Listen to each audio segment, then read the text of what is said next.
Hey YouTube, this is New York Half-Fast Prepper here, and we're out here in my garage.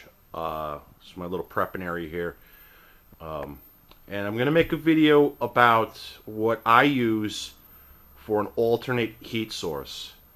And that's just my overflow from the pantry, and my gun safe is over there. And my garage is very, very messy, so please excuse the mess. It's a work in progress out here. But anyway, over here, this is my alternate fuel source. I got a couple of them over here. This is a portable kerosene heater.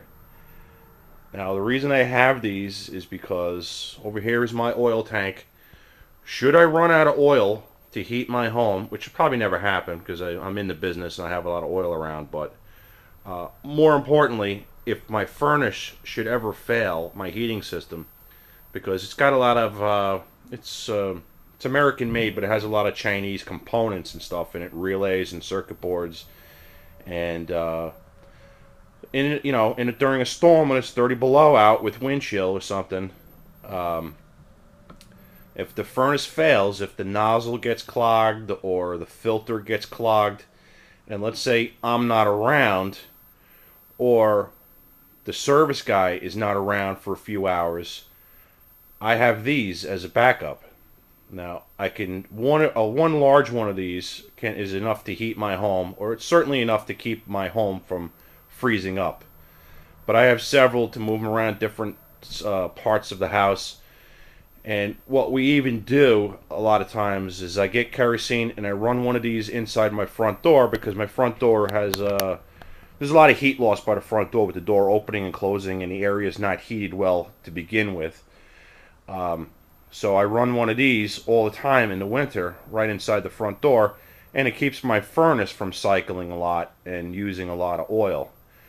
Now, these things are great because they work without electricity, even though I have a backup generator. So mechanical equipment is subject to failure. These are simple to operate. My kid, my wife can light these things, no problem. Start up the kerosene heater. But I keep them as a backup.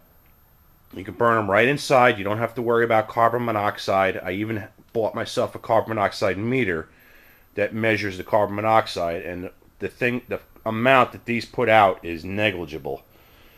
And these things are cheap. They're cheap to run. You can buy these things at yard sales, at secondhand shops. You can get them for $10, $20. Craigslist is always a couple listed on there.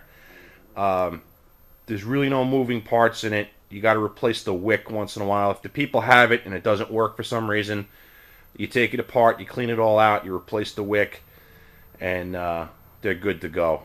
The little lighting systems on it, they never work properly. They never so you're supposed to push that button to light the thing. Those things never work right, so you just light it with a barbecue lighter, and that works fine. But this is what I use. I'm in Northeast. I'm in upstate New York. My furnace, I usually keep plenty of oil around. I keep my tank topped off.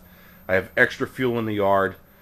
But it seems to always want to break at 3 o'clock in the morning on a really cold night. It's usually when the furnace is working the hardest. The nozzle gets clogged, or you blow out a little relay or a module. So I have these that are easy to light, easy to deploy in my house, and don't require any electricity, and they keep me warm, and they keep my house from freezing up.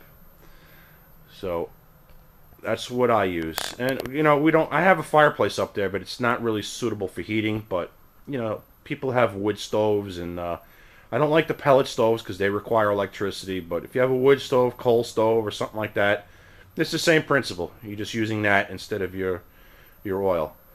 But I highly recommend, if you're into prepping, pick one of these up. It's if you're in the Northeast or any place where it's cold, it's a very good, viable, optional backup heating source for your home. I'm out. Hey YouTube, this is New York Half-Fast Prepper here, and we're out here in my garage.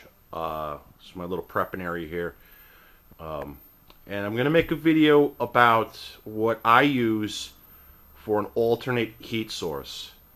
And that's just my overflow from the pantry, and my gun safe is over there. And my garage is very, very messy, so please excuse the mess. It's a work in progress out here.